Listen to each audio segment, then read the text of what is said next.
Ыпластардын ыпласы аялын урган эркек. Пайгамбарыбыз эч качан кол көтөргөн эмес аял кишиге. Бирок маселенин экинчи жагы бар.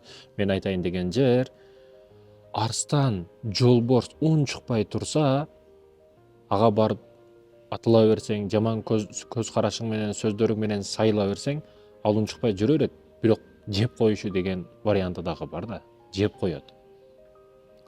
Кээде чөйрөбүздө жоош эркектер, динчил эркектер, сонун агайлар болот, бирок ал дагы агайын уруп коюптур деп угуп калабыз да.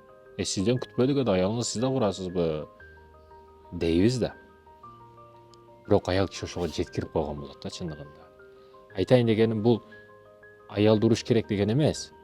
Болгону аял киши өзүнүн ордун, кадырын, баркын билиш керек.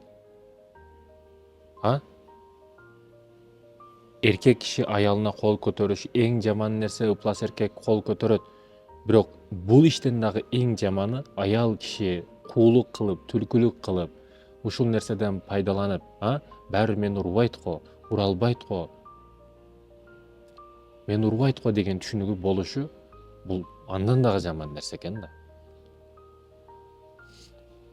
Арстанды алдыга түлкү болуп барбаңыз.